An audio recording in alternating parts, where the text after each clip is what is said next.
Hi everyone, I'm Dev, And I'm Cam.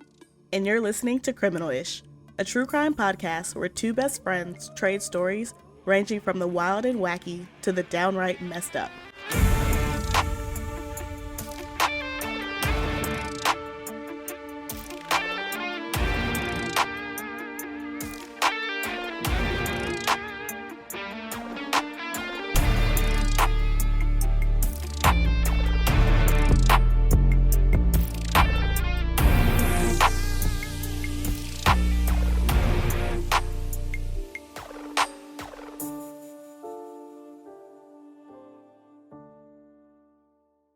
So every week, Cam and I will be taking turns telling you a different true crime story with a variety of topics and events.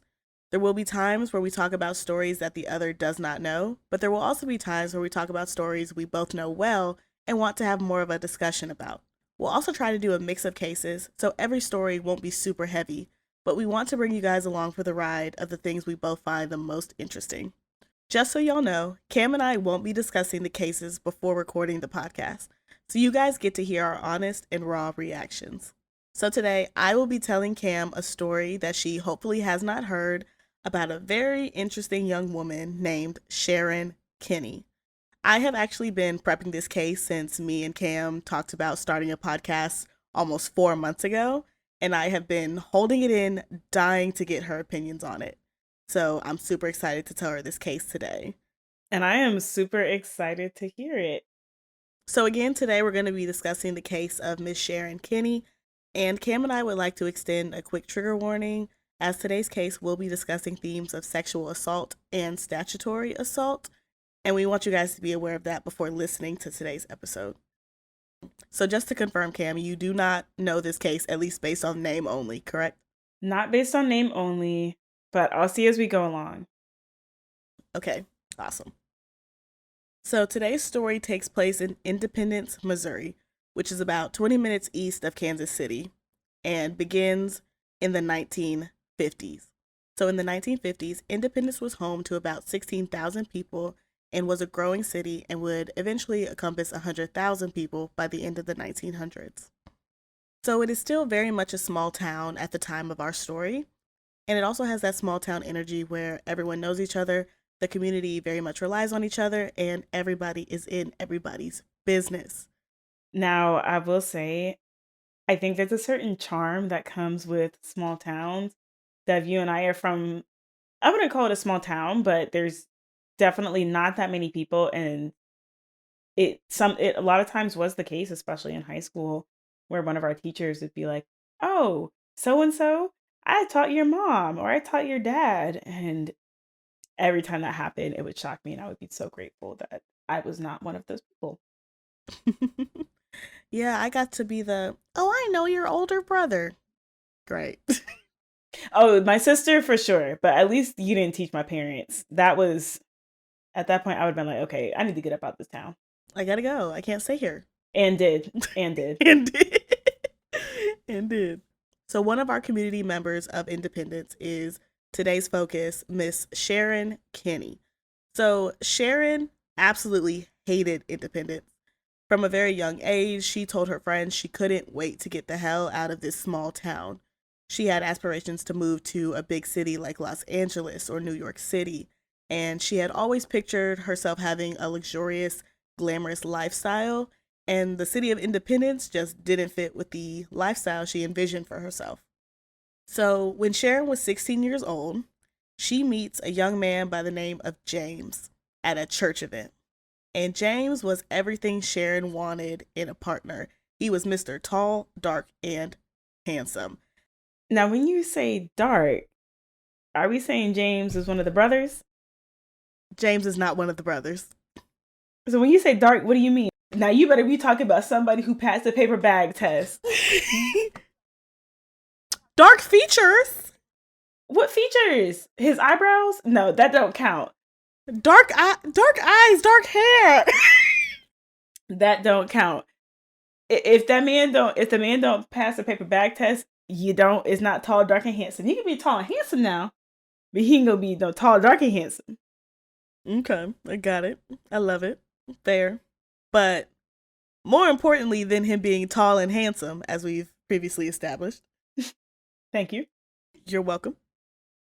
James was in college at Brigham Young University, and he was on summer break at the time that he met Sharon. And Brigham Young, that's in Utah, right? Yes, in Provo, Utah. So James was forging a life for himself outside of Independence, and Sharon loved this. And James is originally from Independence. Yes. James grew up in Independence. James' family still lived in Independence, but he resided in Provo, Utah while attending university. But now we encounter our first big issue with this story with the fact that James is 22 years old when he meets Sharon, who is 16. So we're off to a bad start with the pedophilia coming in real early. Yeah, I would say, like, unfortunately, in that time too, especially in the 1950s, it was so prevalent, unfortunately, because I feel like it was like, I don't know if Sharon's parents had a problem with that, but if they did it, I wouldn't be too surprised recognizing how the time was. Because I know about 30 years earlier, 12-year-olds were getting married and stuff, which is disgusting. Um, but unfortunately, in that time, it was not that uncommon. I agree, and that's actually something that when I look at these older cases, particularly because this is usually the case a lot of times, right? Hmm. And it never sits well with me, obviously, with the modern thinking that this is wrong. Right. But in the older context, that was normal. It was normal for you to be 15, 16, 17 and marry a dude who was 5, 10, 8 years old. Like, But if that, 30 years old. yeah, it was perfectly normal for you to be a child and marry a grown ass person. That's insane. Now, Sharon's parents were completely fine and accepting of this relationship. Um, they thought that he was an upstanding young man who was forging a life for himself. So, by all accounts, no problems on her parents' end. So, while we can both agree that this relationship is highly inappropriate, we're going to put that to the side in order to continue with the rest of the story. So, James was studying engineering and was currently living in Provo, Utah, and he had managed to break out of the small town of Independence, which was Sharon's favorite part of him. And it has been said that Sharon was absolutely infatuated with James. But subsequently, James also seemed to be rather infatuated with her as well.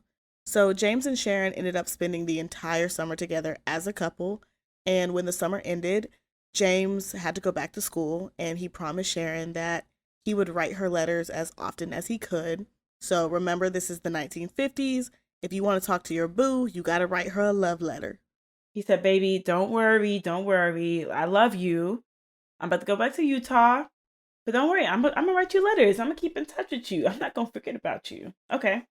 So James leaves and he keeps his promise and he's writing Sharon love letters all the time. And she used to get super excited opening up his little letters every other day. However, shortly after James returns to school, he receives a letter from Sharon stating, "Uh-oh, she's pregnant." Oh, wait. Actually, is Sharon still in high school at this time? Yes. Mm. But she don't even want. She's not really wanting to be in high school because she wants to go to New York to pursue like more entertainment stuff. It wasn't specified if she wanted to necessarily pursue entertainment. She just, I think she very much had the small town girl thinking of like, if I just get out to a big city in like New York, I can make it. It didn't seem like she necessarily wanted to be an actress or a model. She just wanted to not live in Independence. Got it. Okay. Okay. So, all right. Sharon pregnant. Whoops. Whoops, Sharon's pregnant. Again, putting the inappropriate relationship of all this aside. So, of course, they've been engaging in the devil's tango. They're not supposed to do that.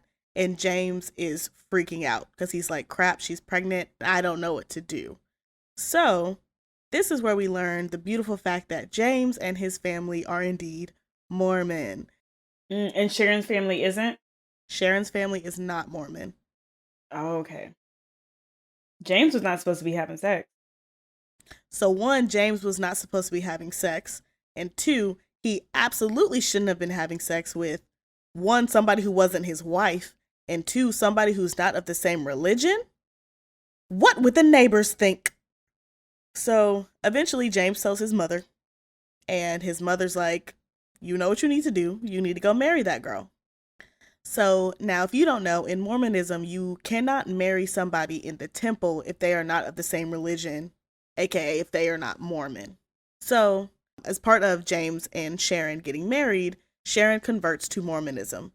Was she excited about this, or was it more like she felt like she had to do it? Do we know?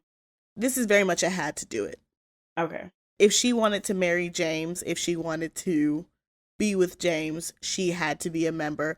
In order for their marriage to be recognized by the church and to be recognized by God, Sharon had to convert to Mormonism. And if she did not convert to Mormonism, they could have still gotten married, but James' parents could have disowned him. The church would not have acknowledged their marriage. They wouldn't be married in the eyes of anybody of the church. They would be married legally.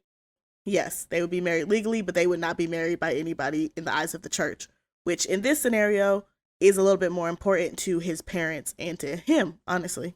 So James returns to Independence and does the quote, right thing, end quote, and marries Sharon upon her conversion to the Mormon faith. So now that James and Sharon are married, James decides to move Sharon into Provo, Utah with him because that's his wife. He's got to take his wife with him. So Sharon has finally gotten her wish. She is out of Independence. She has got her baby. She's living her best life, seemingly, right? And Sharon is 17 or 18 at this point? She's 16 still because they met that summer. This happened probably in September or August, right after James went back to college. Yeah, Sharon's super excited. She's out of Independence and she's ready to move on with her life with her husband and her potential family. However, shortly after Sharon moves to Utah, she has a miscarriage and loses the baby. Oh. Now, depending on what source you read, many people believe that Sharon was never pregnant and that she lied to James so that he would marry her and she could move out of Independence. Oh, wow. That's tea. Huh. Yeah. Do we know how far into her pregnancy that she miscarried? We don't know for certain. If I had to guess, less than 3 months. Okay, so she wouldn't have been visible anyways. Interesting. Nope. I mean, the world may never know. The world may never know. Unfortunately, Sharon exhibits some behaviors that the world might know, and we'll get into those in just a minute. So despite the miscarriage, the couple did stay together, and about a year after this incident, they had a little girl in 1957. We do not know her name, and I don't feel comfortable releasing it, even if I had found it. So on paper, it seems like everything should be going great, but James is really struggling adjusting to married life, maintaining his education, and now being a parent. So James makes the executive decision for the family to drop out of school. And you said he was studying what again? Engineering. Wow. So he made the decision to drop out of school to start working more immediately than sort of stay in school with the promise of an eventual job. Exactly. Okay. So since James was no longer going to school, there was no reason for them to live in Provo, Utah. And James and Sharon and their little girl all ended up moving back to Independence, Missouri. Oh, not Independence. I knew Miss Sharon was sick. Oh, I'm sorry, girl. You tried your hardest. You tried your hardest. Yep, this is very much, Sharon's worst nightmare. She done allegedly scammed this man and everything just to still end up back where she was trying to get out of. Hate to see it. Karma. She's so rude. Karma is rude. So not only does she move back to Independence, but they move into a small house that is very close to James' parents, and James' parents hate Sharon. Oh, they hate her because she got pregnant before they got married. There's a plethora of reasons as to why they hate her. One, they think she trapped their son, which your son went after a 16-year-old. I'm sorry, I'm going to give the benefit of the doubt to the child who lied. Sorry. Yeah. 2, she was not a real woman of their faith. So they had preferred that James end up with a girl who grew up Mormon, a girl who understands the plight and the expectations of a Mormon wife, because apparently those are different from a regular Christian wife or just a regular wife in general. Yeah, the parents were not a fan of Sharon and they did not hide this fact. There was a lot of tension amongst them as they were all trying to coexist. But I'm sure James, especially living close to his parents, they're seeing each other a lot. Yes.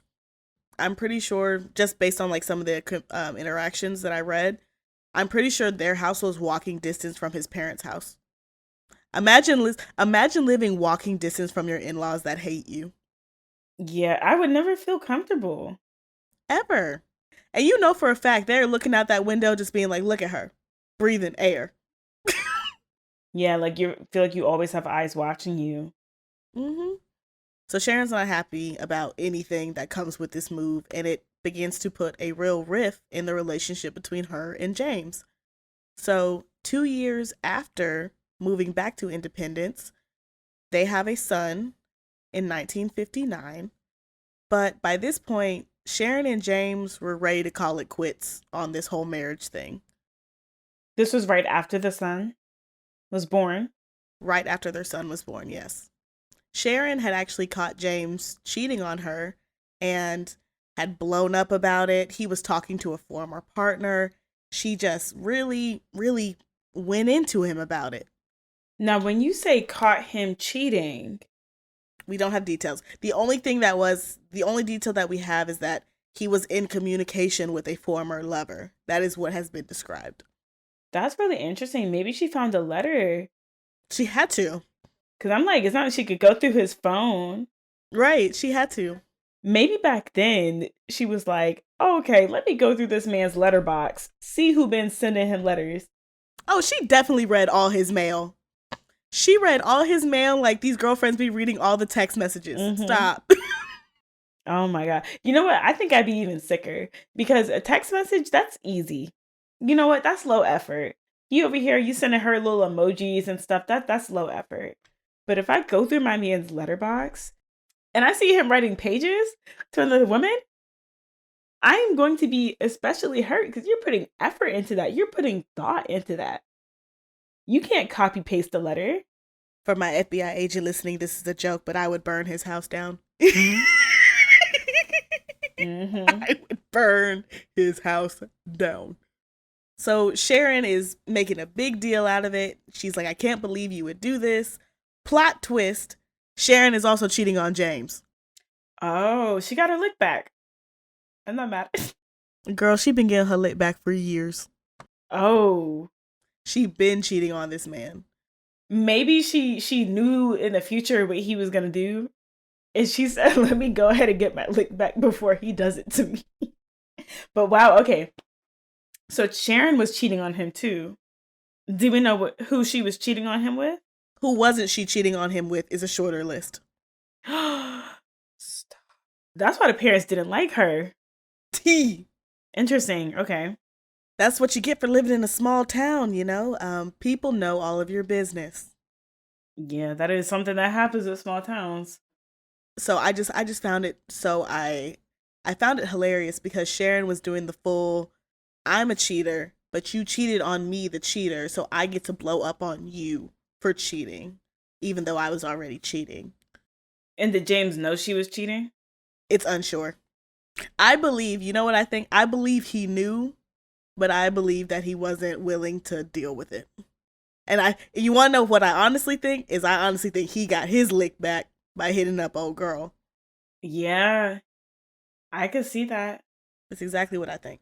So, yeah, Sharon is cheating on James. James is cheating on Sharon. And there's no love in this marriage. It's basically a marriage of convenience because we have these 2 children together. And are the children his? As far as we know, as far as we know, the children are his. But despite all the cheating allegations, one of the biggest things that James and Sharon are actually fighting about is money. So, because James dropped out of school and he didn't pursue his engineering degree, he's been kind of working odd jobs and he has not been pulling in the amount of money that Sharon has envisioned for herself to afford this luxurious lifestyle. So, heading into 1960, James and Sharon are starting to have very real conversations about getting a divorce, which also is one of the biggest no-nos in Mormonism.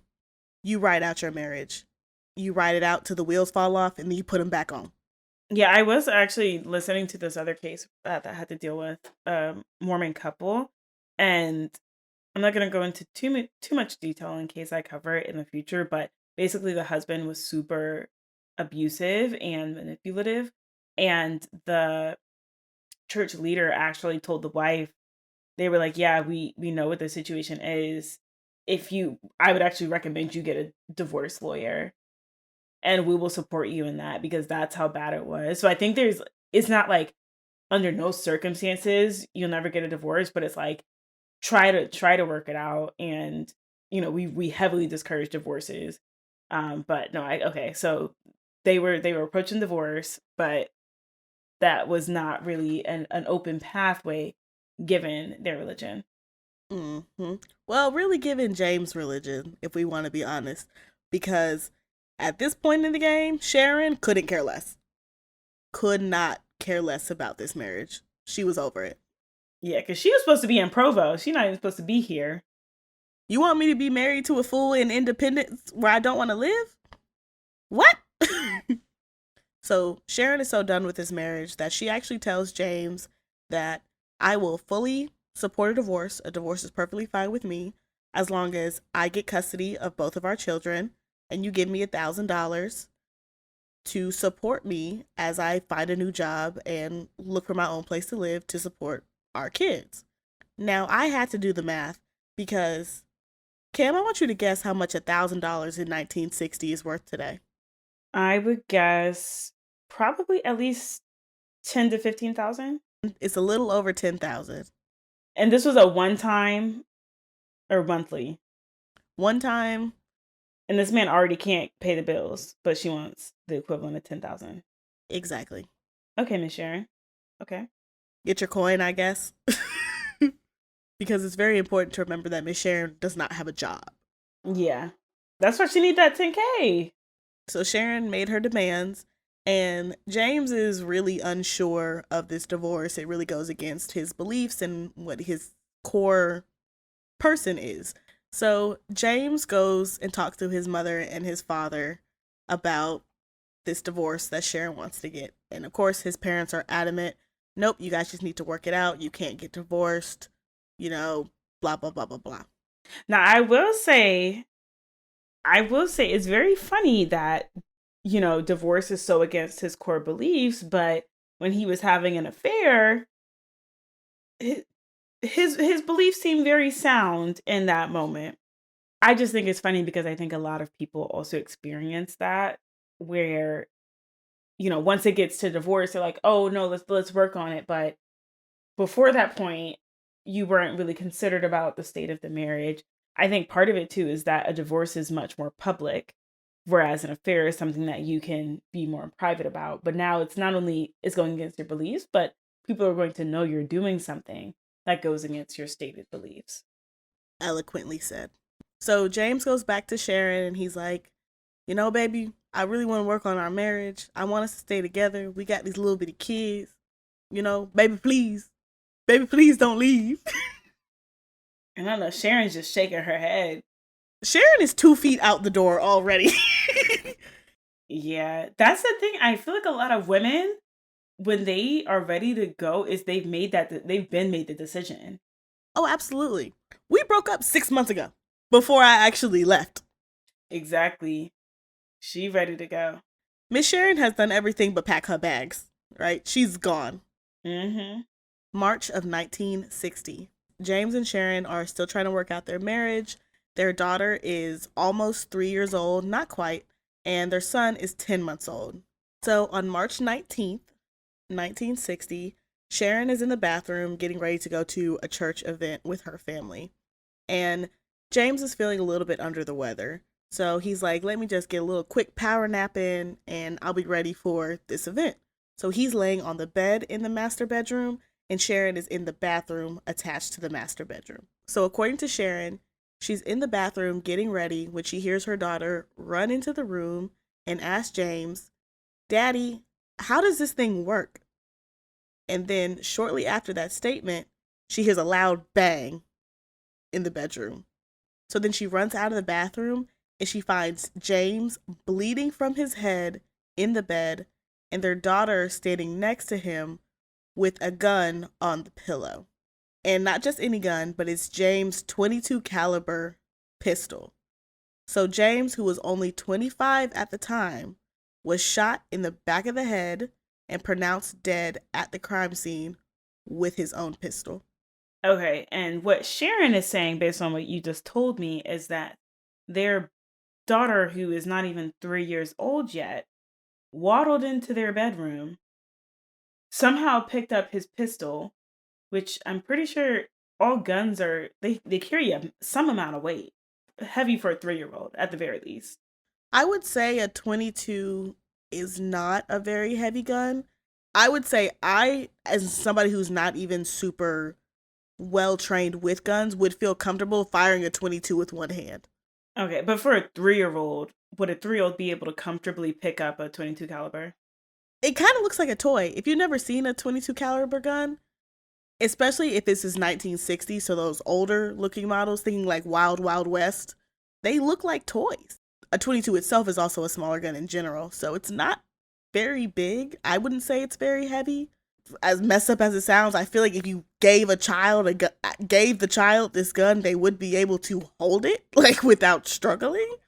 But Okay, that's what I'm really trying to think, like, because when I think of guns, I think they are at least a little bit heavy. But okay, even getting past the weight. So she's saying this child who's barely not even 3 years old, waddled into their bedroom, had the gun, asked the father, "What is this?" and somehow shot directly into the back of their head, the back of his head, James's head. Okay. so the police arrive, and the first thing they do is, of course, ask Sharon what the hell happened. And Sharon explains her story, that her daughter came into the room and she's the only other witness. And it's actually reported that Sharon was so overwhelmingly distraught during this interview that she could barely speak. She was shaking, she was crying. It was a whole ordeal. And the police were actually like, okay, we can't even talk to this woman because she's so distraught in her emotion. I can't think of a different word right now.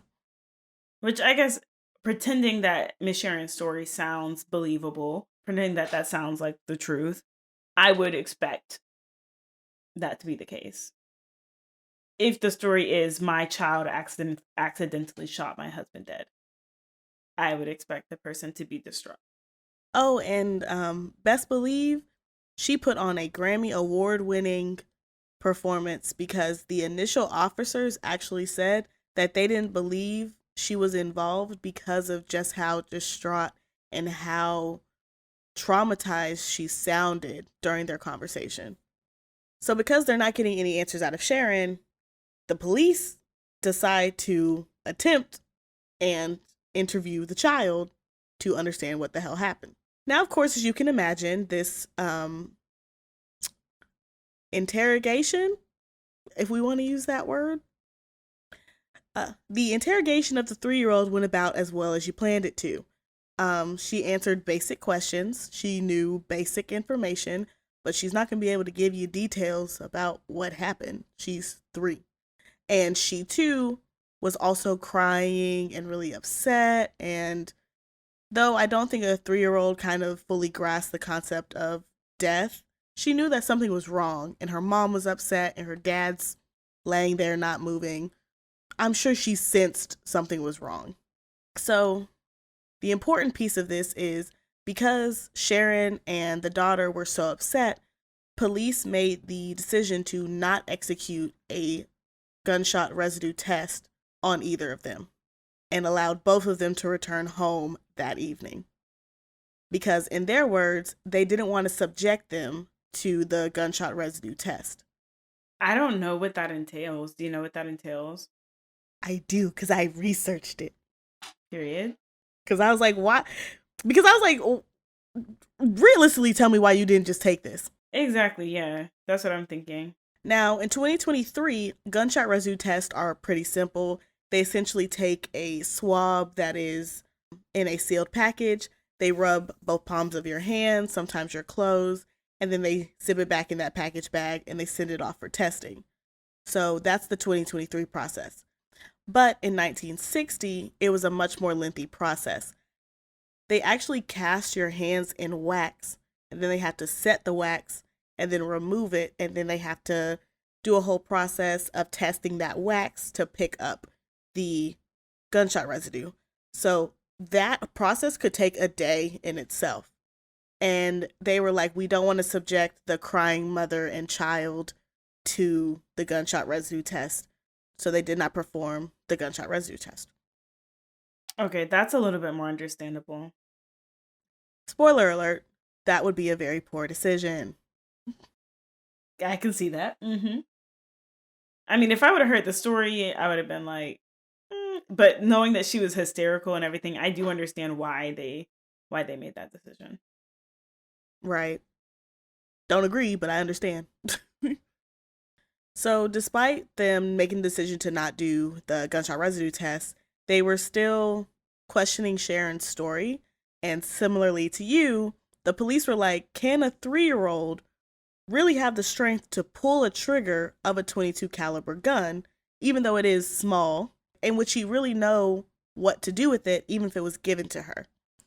Also, a quick side note, there's no evidence they did this, but I feel like one of the easiest things they could have done was just figure out what angle the bullet entered his head, because from there you can tell, does it come from a 3-year-old's angle or does it come from an adult's angle?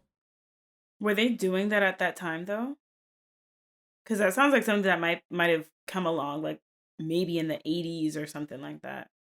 It's definitely feeling more like the 80s, but I'm pretty sure there wasn't obviously as technologically advanced, but even if you just, there's pretty graphic photos of people like sticking dowel rods, like those really skinny wood rods, through bodies to get that angle and figure out where those angles are. That's a really archaic way of doing it, but it's what people did.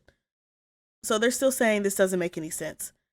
So again, the police had the bright idea to ask Sharon to bring their daughter to the police station, and they gave an unloaded .22 caliber gun to the child, and they asked her to play with it,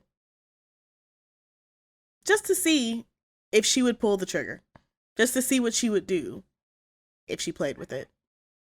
I gotta keep reminding myself that this is 1960. Yes. That is still wild. Still, like, even unloaded, that is a wild. Okay. So she picks it up a couple of times, but she doesn't really play with it. I don't know what they were hoping to get out of this, but they walk away not knowing if a child can actually pull this trigger because she never does it. And then they actually do external testing with other children, and of course the results are inconclusive. So nobody actually knows if a 3-year-old is capable of pulling the trigger of a .22 caliber gun. So they gave a bunch of 3-year-olds .22 caliber guns. Have fun, kids. So in my opinion, the police spent way too much time trying to make Sharon's story make sense. They were really giving this woman the benefit of the doubt completely, down to testing whether her child was able to fire the gun that killed her father. And in the end, the police actually decided that what must have happened is the daughter had the gun and she tried to climb on the bed with her father with the gun in her hand, and all of her weight on the gun is what set it off and hit him in the back of the head. Somehow angled directly to the back of his head. Okay.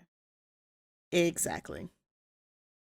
Rather than an adult carrying this plot out and blaming it on a child. Exactly. That doesn't make any sense. Clearly, Cam, the child is obviously a murderer. And these are the police and independents, right? Yes. So I'm understanding that since this is a small town, it seemed like it was an open secret that Sharon and James's marriage was not doing well. Absolutely.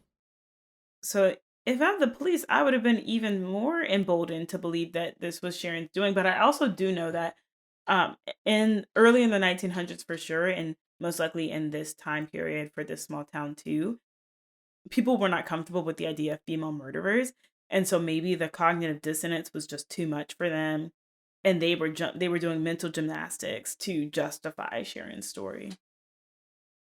I think that's an excellent point that I didn't think of, but you're right.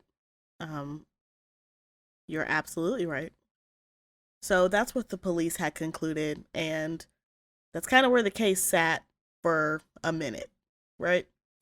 Now, an interesting piece of this puzzle is that James had this beautiful thing called a life insurance policy, which was worth $250,000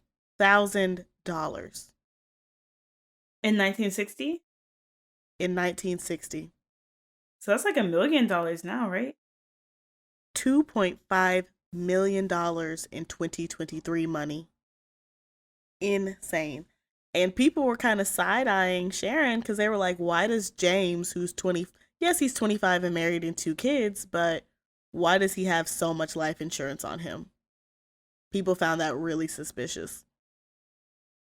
But again, suspicion is not evidence. Suspicion does not mean guilt, but it is suspicious. And Sharon collects that money about a month after James's death. So everybody in the town is looking at Sharon with a little bit of side eye because your husband allegedly died in this tragic accident and you went and collected all this money and you're out here living your best life, supposedly. But the biggest part of this is nobody had any proof that she did anything. And upon collecting James' insurance money, the first thing Sharon did was buy her dream car, which was a light blue Ford Thunderbird, which, if you're unfamiliar with that car, think like Thelma and Louise, light blue, kind of iconic 1960s drive car. That's kind of what you're looking at. I mean, how can she grieve properly if she doesn't have the right whip? Clearly, clearly. You know, the new car is gonna help her forget about all the bad memories with the old one. So when Sharon went to go buy this car, there was a person who helped her, and he was a young man by the name of Walt Jones. So Walt was 23 years old. He was married. He had 2 kids. And Sharon thought this man was everything in a bag of chips. And she wanted him. So, per usual, she wanted him and she got him. Period. Sorry, not period for Sharon. I do respect the grind though. I respect the hustle. Respect the hustle. So they start having an affair almost immediately. Oh wow. Walt ain't waste no time. Oh my gosh. He put that thing on him. One thing for certain and 2 things for show. Sharon got the good. I don't care. Sharon's got what every man want, apparently. So Walt and Sharon are having this affair, and it goes on for about a month. And after that month, Walt goes to the police station to inform them that his wife, Patricia, is missing.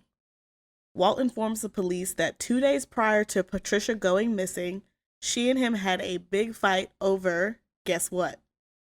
Cheating in general. She doesn't know who Sharon is. She doesn't know Sharon is the woman he's cheating with, but she knows that he is cheating on her. And they have a big fight about it. So the next day, Patricia doesn't come home from work.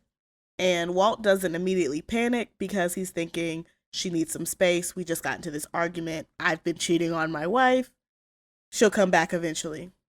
But as he begins to ask her coworkers when's the last time they saw Patricia, the coworkers said that they saw Patricia talking to a woman in a light-covered Chevy the day that she didn't come home from work. So apparently Patricia told coworkers that she would be leaving with this woman in the light-colored Chevy. So while initially Walt thinks that Patricia just left and needed her space, He begins to panic when he hears about the woman in the light-colored Chevy because he knows that Sharon's father drives a light-colored Chevy. So Walt goes to Sharon and he asks her, "What were you doing talking to my wife?" And Sharon tells him, yes, she was the woman who went and talked to Patricia, and Sharon went to tell Patricia that Sharon's sister is having an affair with Walt, and Patricia had the right to know what was going on. Sharon does not have a sister. Okay, I'm just trying to put myself in Sharon's shoes for a moment. And I'm struggling because the shoes aren't fitting. Because let me get this straight. So Sharon, after allegedly experiencing this tragedy with her husband where her 3-year-old accidentally shot her husband, she went to go buy a car, was enamored with the car salesman who was married with kids, began having a 1 month long affair with him. And by the end of that month, felt bold enough to go find his wife outside of work, confront her with the fact that Walt was having an affair with her sister. So I'm like, you can't even stand behind the fact that you're having an affair with him. At least tell the wife that it's you. Like, okay, all right. I just had to get that straight. Okay, Miss Sharon. Yep. The layers of clownery are correct. Yes, okay. You got it. She got it.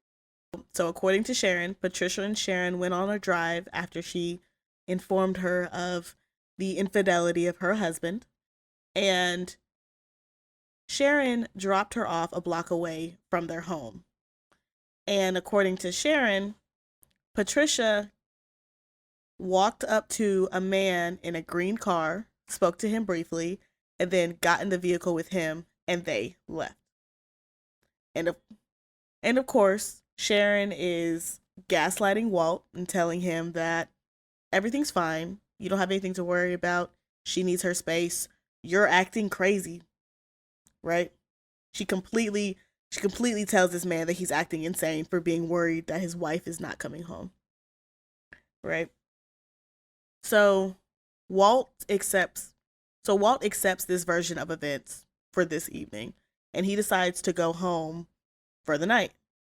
Now the next day, Walt gets a call that Patricia didn't come into work. And that's when Walt goes, "Oh hell no, something is absolutely wrong." So then Walt takes it upon himself to go back to Sharon and threaten her with a knife and demand to know what she did with his wife. And he's just almost berating her. "What did you do to my wife? What did you do to my wife? Where is my wife?" Now, the funny thing is, remember, he's in a police station explaining this to the officers and telling the officers that he threatened this woman with a knife. Oh, okay. Wow. So he's very, very honest. Okay. Very honest. He couldn't be honest with his wife when he cheated on her, but that's... Yep. Selectively honest, as men are. Mm-hmm. Selectively honest for sure. But Sharon calls his bluff. She does not tell him anything. She doesn't even acknowledge his statements. She's just like, "I dropped her off and that man in the green car took her." And when he doesn't get that answer for him, that's actually how he ends up at the police station telling them this story that his wife is missing. And he thinks his mistress did it. Very much thinks his mistress did it. Now we're going to also take another step back in time and talk about what happened the night that Walt and Patricia had this fight and what happened after. The night that Walt and Patricia had that big fight, Walt actually attempted to break up with Sharon earlier that day. And I guess he finally started feeling guilty about what he was doing. And he was like, "I love my wife. I can't do this with you anymore. I want to break up."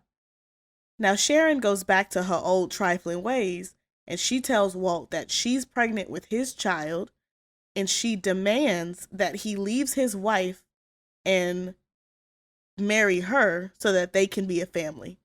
I guess we're going to forget about the 2 kids he has with his wife. I guess they don't fit into her narrative. Yeah, and also you said they were only having an affair for about a month? Yep. And this is 1960. She already knows she's pregnant. He must have gotten her pregnant in the first time they hooked up, because I already know, even nowadays, it takes a few weeks for people to be certain, unless she was taken. Yeah, I just don't trust the strength of pregnancy tests back then to have detected it that early. But okay, Miss Sharon, you got it. I do not believe Miss Sharon was pregnant at all. Oh yeah, no, it wasn't. But I'm just like, okay, the holes are holing in her story. The holes are very much holing. So, you don't believe she was pregnant. I don't believe she was pregnant. And Walt for damn sure don't believe she's pregnant. So Walt was like, I don't believe you're pregnant. I believe you're lying to me. Get out of my life. Bye. So At least Walt got some sense. Some. Some. Just a little bit. Not a lot, but a little bit. So based on that argument, Walt thinks that Sharon went to Patricia to get back at him for trying to break things off with her. So if you can't be happy with me, you don't get to be happy at all. Now, fast forwarding back to the present, Walt is in the police station explaining the affair with Sharon, explaining that he pulled a knife on Sharon, and explaining that he just wants to know what happened to his wife. So he fills out a missing persons report that day.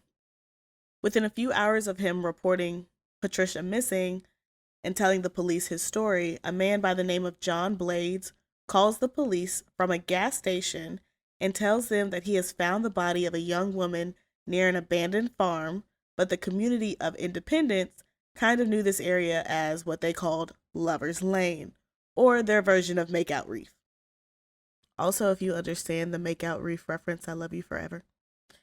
So police go out and meet John, who had made the call, and they have him walk them to the area where he found the body. And when they make it there, they find a purse, and in the purse is the ID of 23-year-old Patricia Jones. Patricia was shot in the head, shoulder, and abdomen at very close range. And her body was staged to make it look like she had been sexually assaulted. However, upon further investigation, there was no physical signs of sexual assault. But it was evident that she had been positioned that way by whoever left her there. So the police began questioning John because you're the one who found the body, so you need to be doing some explaining of how we got here. So John tells police that he was driving in the area and he needed to use the restroom. So he got out of his car, went into the woods to relieve himself, and upon walking into the woods, stumbled across the body. Not literally, but came across the body. You said she was found at a farm, abandoned farmhouse. But John was walking in the woods apparently and came upon her body. Now, police are side-eyeing John like you are. Because the story doesn't really make any sense, because Lover's Lane is quite a walk away from the highway. To get to the location of her body, you would have had to walk deep into the woods to even get to this abandoned farm area. So police are applying some pressure to John and he cracks. John admits that he was actually at Lover's Lane with his girlfriend and they spotted the body together, and his girlfriend got really freaked out. She got really spooked and she was like, I don't want anything to do with this. Please just take me home. You can go call the police and report the body by yourself, but I don't want to be here. So John takes his girlfriend home and he returns to the scene of the crime and calls from a gas station to let the police know what was going on. So the police are starting to believe John, but the story is still not clicking how they want it to click. So they keep applying pressure and John cracks again. So this time he tells police that him and his girlfriend were actually looking for Patricia and they had gotten news that she was missing. Mind you, Walt just made the missing persons report. So how did you know she was missing? Very interesting. And he says it was his girlfriend's suggestion to go to Lover's Lane and look for her body. Because according to John, his girlfriend said that she's probably at Lover's Lane with another man trying to get back at her husband for cheating on her. because that information had made its way around town as well. So the police are finally like, so who is your girlfriend? Like, who is this chick? Because we got to bring her in. Yeah, she seemed real connected. She seemed real connected. And she is everybody's favorite wicked white woman. Insert. Sharon Kinne. Yes, ma'am. So, Hey, Devil works hard, but Sharon Kinne worked harder, apparently. and the police are like, bring her in here. Because now Sharon is the last person to see Patricia alive, and now she's the first person to find her body. And it's sounding mad suspicious. So police bring Sharon in, and she's not really giving them a lot to work with, but she tells them that John was actually the one who was super adamant to go to Lover's Lane and look for Patricia's body. And her side of the story is that now he's blaming her for this whole ordeal when she doesn't know anything and she didn't do anything.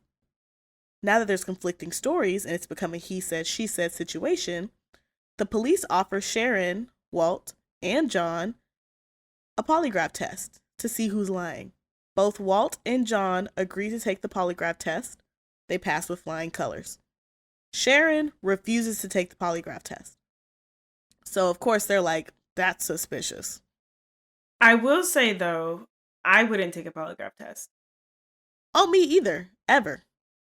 If I'm ever under suspicion, I wouldn't take it. For our listeners, they're usually not submissible in court because the science behind them has not been 100% proven.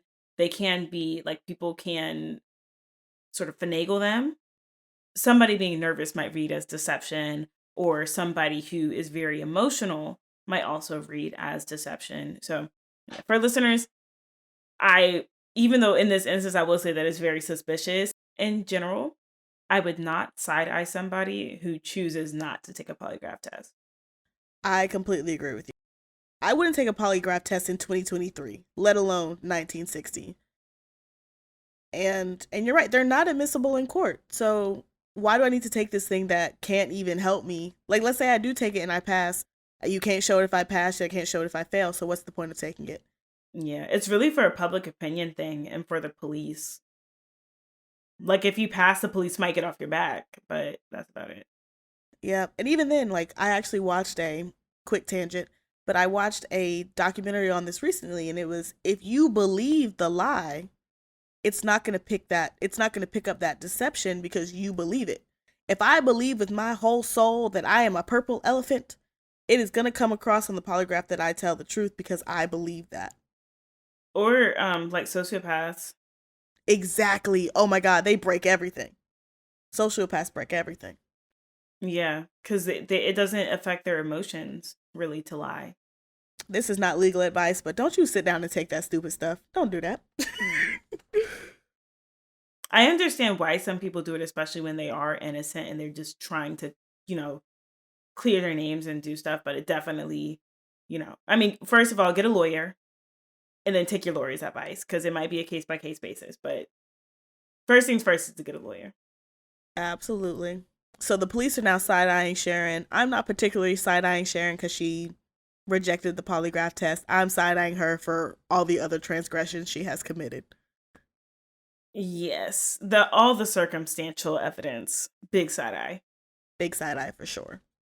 So while being interrogated by the police at the station, different officers are actually at Sharon's home searching her property. They got a warrant when they brought her in for questioning. And one of the things they find is an empty case for a .22 caliber pistol. And the police asked Sharon about this, and her story is that she bought this gun to replace the gun that killed her husband because the police kept it as evidence. They did not return it to her. And she wanted to feel protected. That's her claim. So when the police ask her, so where is it? She says, I don't know. I lost it 2 days after I purchased it. And she never reported it missing or stolen. That's a whole lot of protection. And since your daughter is apparently real gun prone, I would think you'd want to be on top of that. But okay, Miss Sharon. You would think.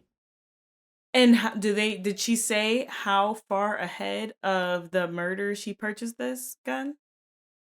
She purchased this gun a month after her husband's death.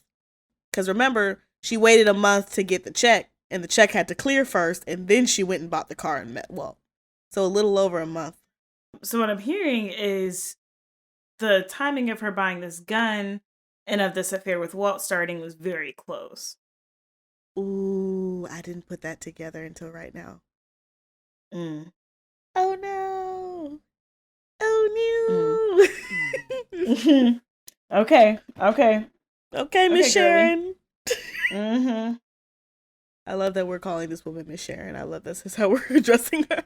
Because it's very shady. It's shady. Miss Sharon is doing a lot. Miss Sharon is doing a lot. Oh, the absolute most, and not enough all at the same time. So, police are racking up all this circumstantial evidence, but what they're really waiting on is that hard evidence that they're hoping comes out of Patricia's autopsy. Time of death, manner of death, range on the guns, just the important things that they need. Well, unfortunately, there was a mix-up at the funeral home, and Patricia's body was taken, cleaned, and embalmed by the funeral home before they were able to perform an autopsy on her. Miss Sharon got so lucky. Oh my gosh. Wow. That is actually, and I don't think I've heard of that before. Me either. When I read it, I was like, it was a paperwork error that the funeral home was like, great, she's ready to be picked up. And she was not ready to be picked up. And they did send her body back to the autopsy, but What can you do? Yeah. what are we going to do now? She's embalmed. Like, she's cleaned and embalmed. There's no evidence we can collect off of her body now. Yeah, all the evidence is gone. Oh my gosh. Wow. Okay. So, despite the lack of physical evidence tying Sharon to Patricia's murder or her husband's murder, she's arrested on May 31st of 1960, and she is charged with the murder of Patricia Jones as well as her husband, James Kinne.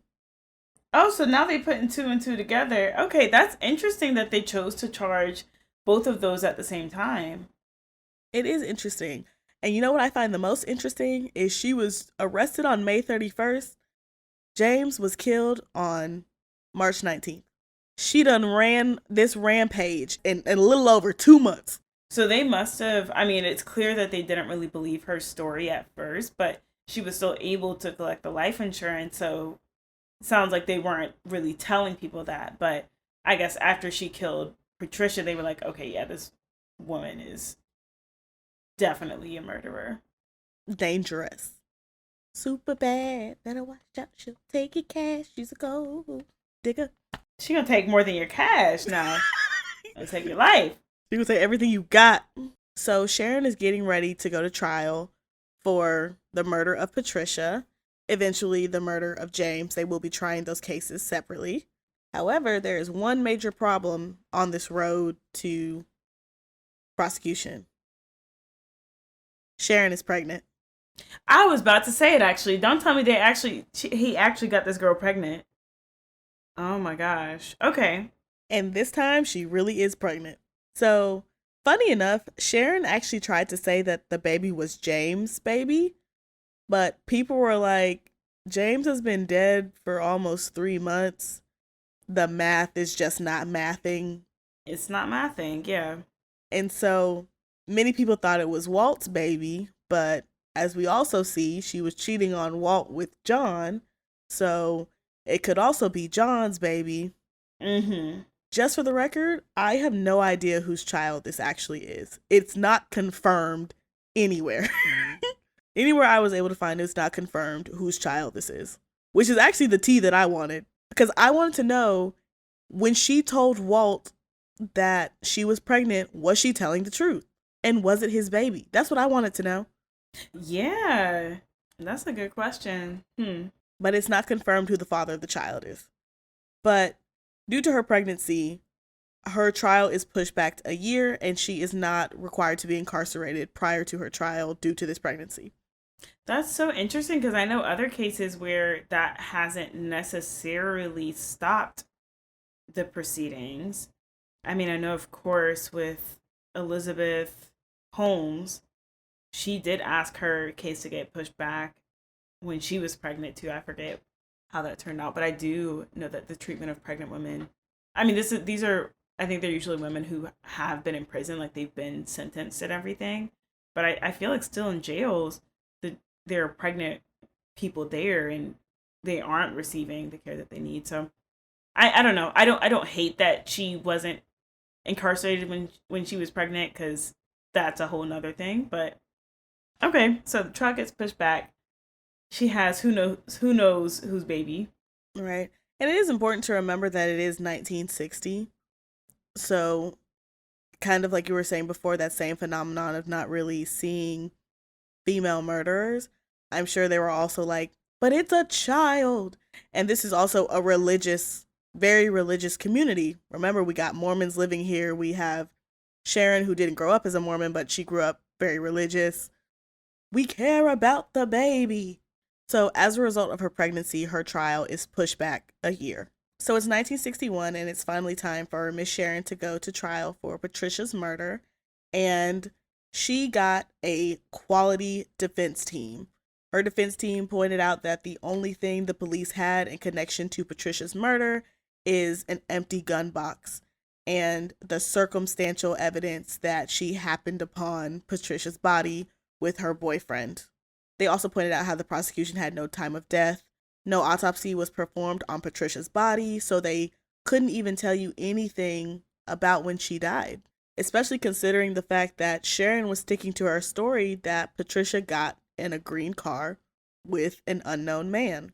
The prosecution offered up their circumstantial evidence of Sharon's connection to Walt, and her almost anger at him for refusing to leave Patricia and be with her, and that a scorned lover could be drawn to do something drastic, which, if you're a true crime listener, you've seen it 1,000 times over. Well, the jury goes back to deliberate and comes back in, and they find Miss Sharon not guilty of murdering Patricia Jones. And upon reading the not guilty conviction, people in the courthouse actually cheered, and the judge had to tell everybody to maintain decorum and to stay in order. People genuinely believed that Sharon had nothing to do with Patricia's murder, and they thought that she was being framed for it. So the community was actually excited that Patricia was not convicted of this crime. So it was the craziest thing ever because as people were leaving the courthouse, jurors stopped Sharon to ask for her autograph and take pictures with her. Oh, wow. Yes. Wow. Okay. And it was the wildest thing. And I'm sure Miss Sharon, who wanted to go to New York and make it big, was eating this up. Oh, absolutely. This was fueling her ego entirely. So Sharon is found not guilty of murdering Patricia Jones, but she still has a case pending for the murder of her husband, James. And if you think they had little for Patricia's murder, they had damn near nothing for James' murder. She's still sticking to her story that her 3-year-old fired a gun by accident and managed to hit James in the back of the head while she was in the bathroom. And as only James, Patricia, and the 3-year-old were in the room, they're the only people who can tell us what really happened.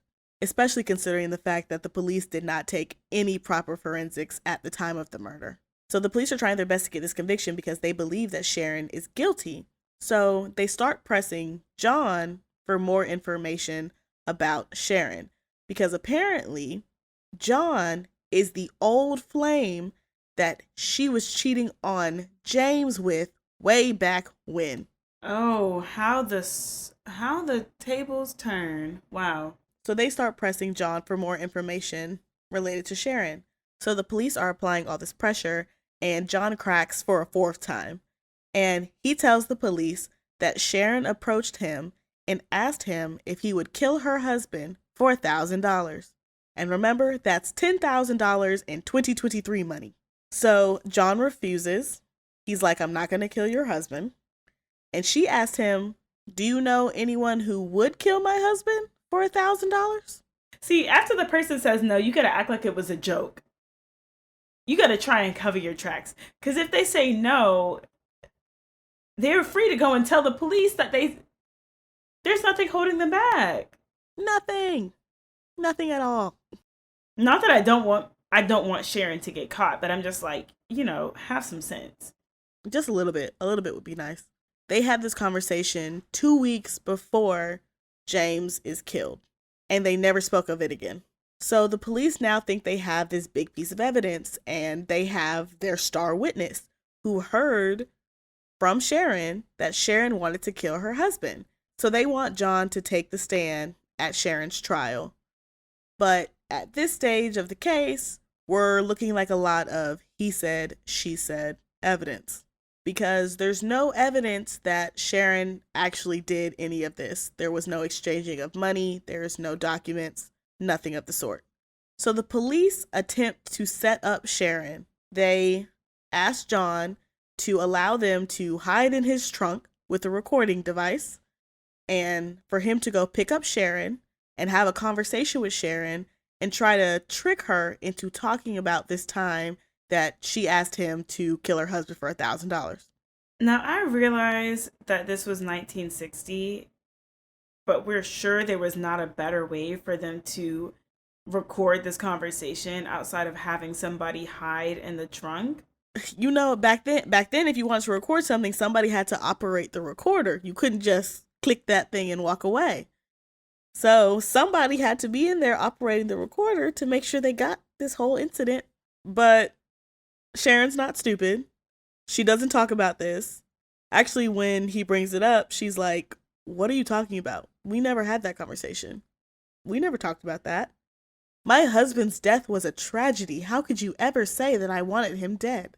Sharon covers her tracks, doesn't mention anything at all. So now that they don't have this evidence, they still decide to put John on the stand, and it's a matter of John's word versus Sharon's. So another thing that happens as we're on the way to Sharon's trial is that James' parents stand beside her. And James' parents say that this 100% was an accident. The baby absolutely killed my son, and we don't understand why y'all are taking Sharon to trial. She had nothing to do with it. Many people believe that Sharon was actually threatening to hide the kids from the grandparents if they did not take her side.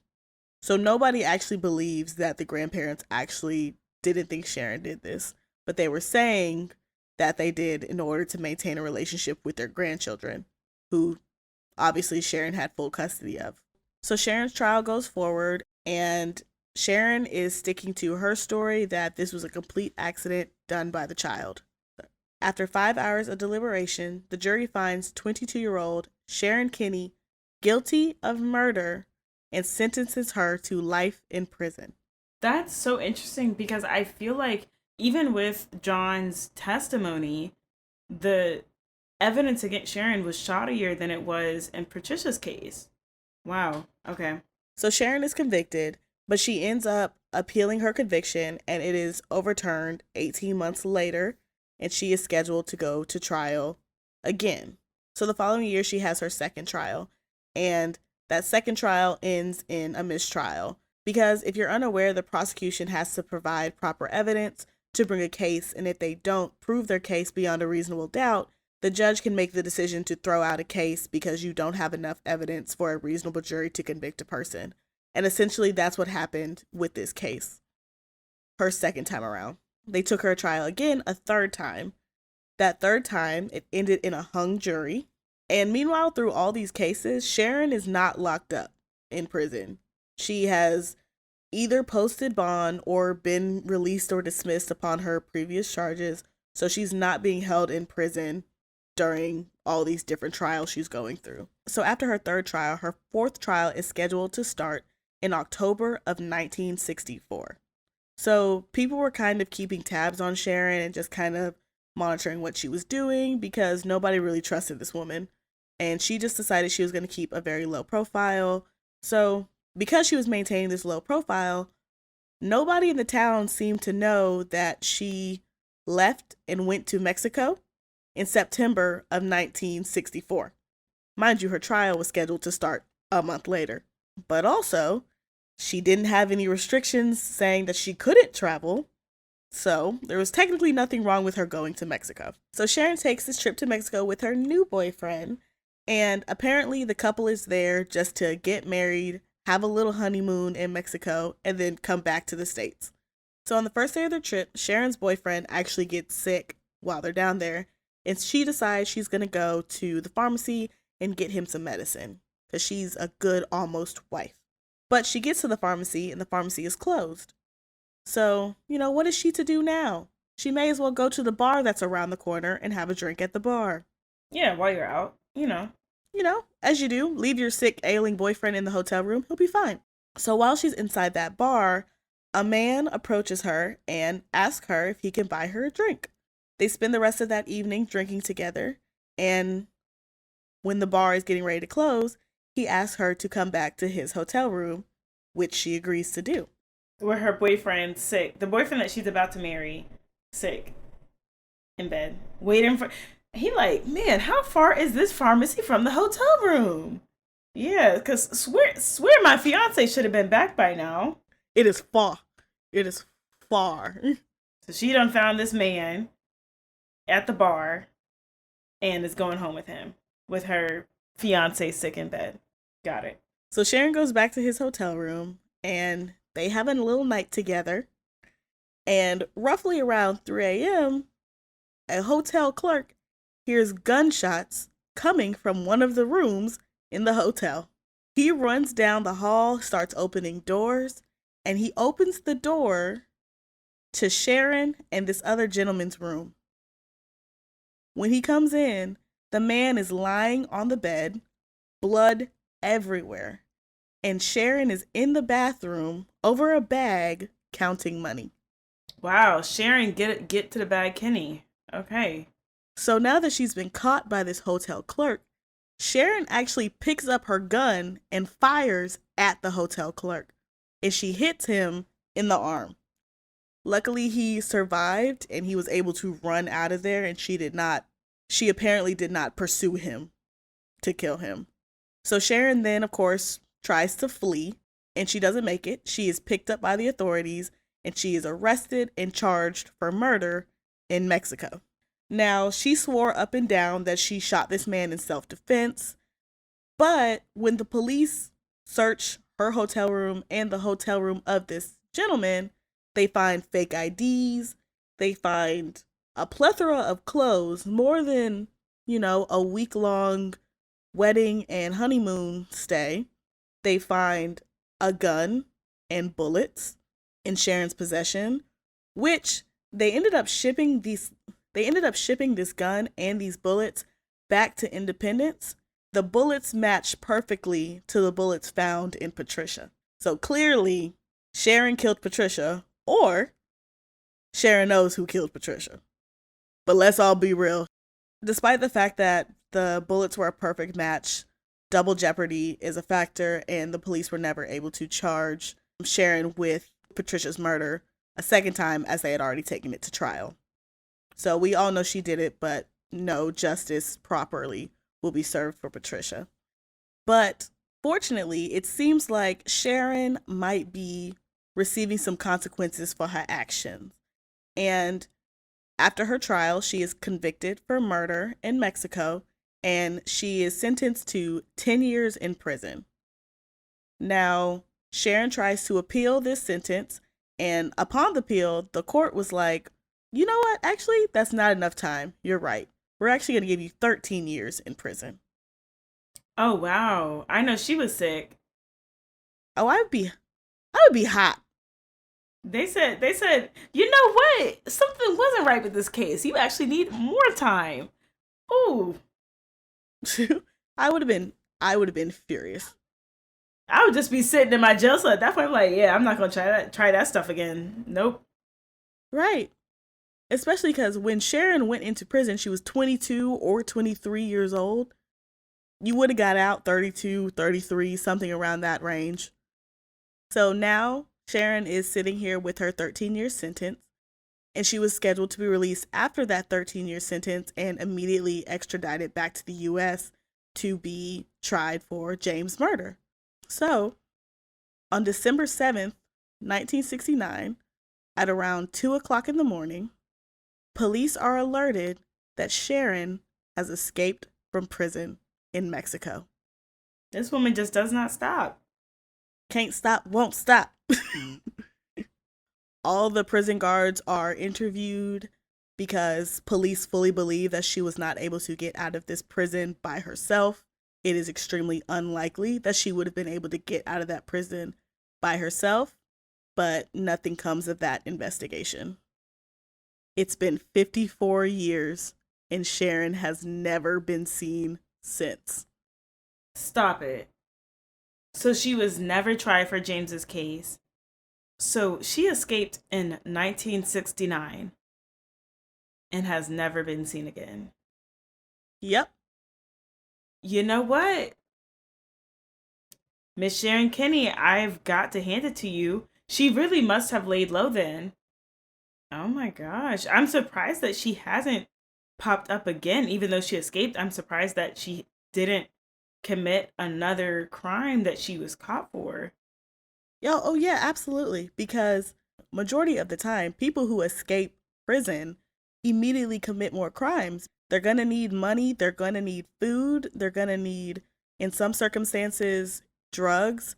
In a lot of ways, it makes sense to me that you would commit more crimes to get those things upon exiting prison when you have nothing.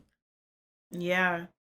And even psychologically, it just seemed like she was very prone to murder people when she did not get her way or when it was convenient for her.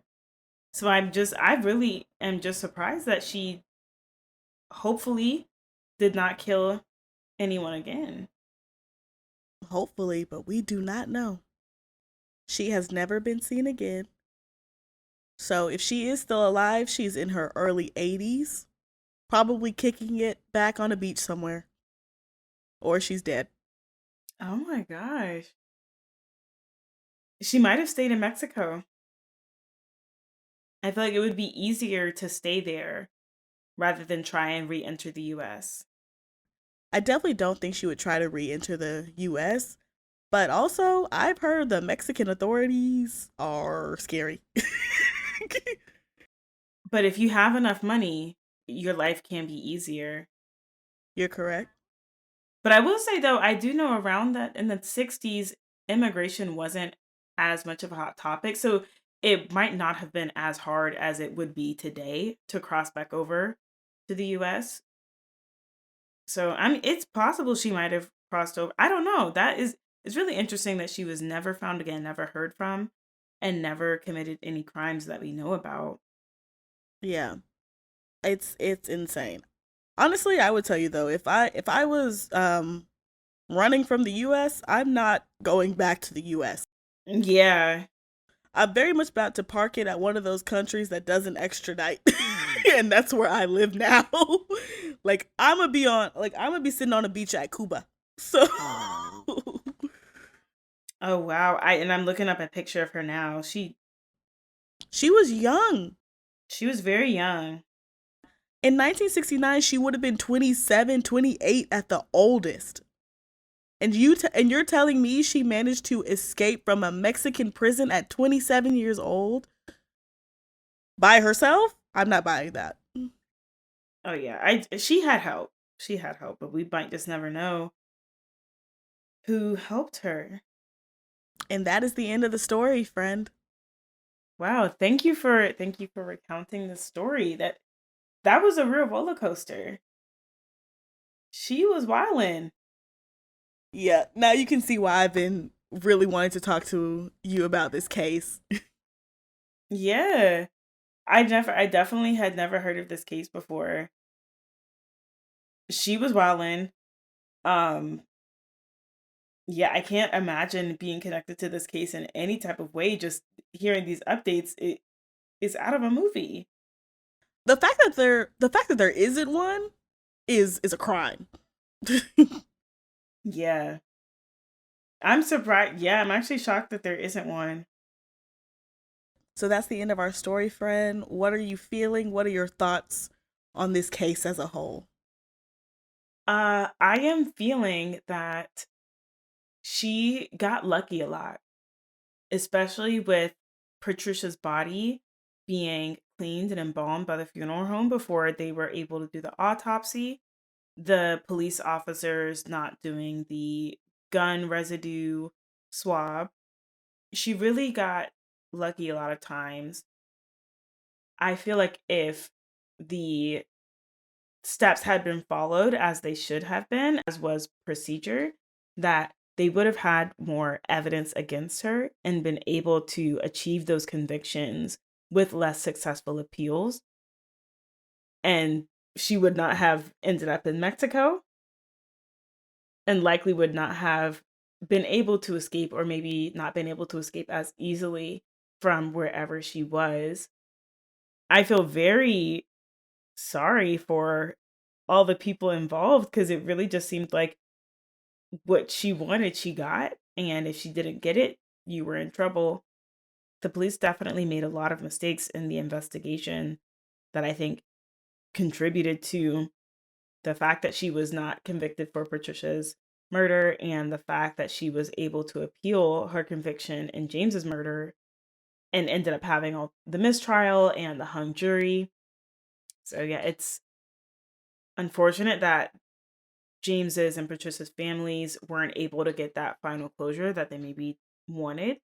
It was an interesting story, especially with her escaping prison and essentially disappearing. Yeah, I was talking to a different friend about this case, and she described it as the Ted Bundy effect. I'm always been of the opinion that Ted Bundy was never actually that smart. He was just extremely lucky. And that, in my opinion, is what allowed him to kill on the caliber of which he did. And I feel like Patricia, though obviously she didn't go to commit the amount of murder that he did, is the same theory of getting lucky over and over again and just trying your luck over and over again. This case baffled me when I got done and the video was like, okay, cool. She's never been seen again. Bye.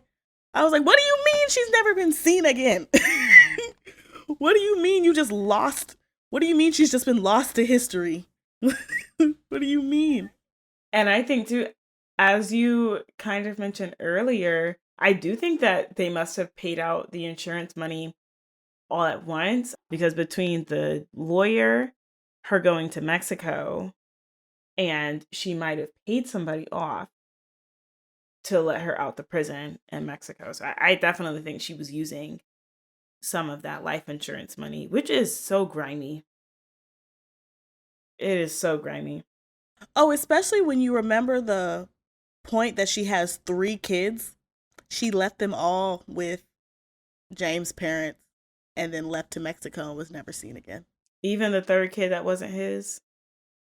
I'm not sure what happened to the 3rd kid, but I very much assume that they would have just taken them. I don't actually know the gender of the child. Yeah, I would have assumed that the grandparents would have taken all the children. Because, yeah, they don't seem like evil people, just a bit stuck in their ways. But, Miss Sharon, you did some damage for sure. And I guess, yeah, it's sad that for James's parents, they never got that closure. It's so sad because what did, like, I was going to say, what did you gain? But we know what she gained. She gained money, she gained her freedom, and she is no longer living in independence, all of which she always wanted. And she gained fame. Mm-hmm. Notoriety. I hope her kids are doing okay. And I do wonder how much of the story they were told, especially if they were raised by the grandparents. Because I know in some families, stuff like this, it's actually never mentioned. And they might never have known the details of this. So yeah, I hope that her kids are okay, especially the daughter who she pinned the murder on. Pinning a murder on a 3-year-old is wild and not something that I thought that I would ever hear about. Me either. Me either, friend, which is why I had to talk to you about it. Because I felt a roller coaster of emotions going through this entire case as I witnessed it for the first time. I will say one thing I have very much learned from Sharon is that I need to step my game up because the way that she was using these men to get what she wants, I need to do better. When you know that you'll revert to murder, that using them in for money doesn't actually seem like that bad of a thing. Rare. Like when you know your bar is murder, using them for money, that's child's play. That's a Tuesday night. Slight word. What you talking about? Not Tuesday. Listeners, thank you so much for joining us for the first episode of Criminalish, a true crime podcast. If you were listening on Spotify, feel free to leave thoughts and questions in the app, or you can message us on our Instagram page at Criminalish Podcast. We look forward to bringing you on more interesting and wacky stories. Stay nosy, my friends. Until next time. Bye. Bye.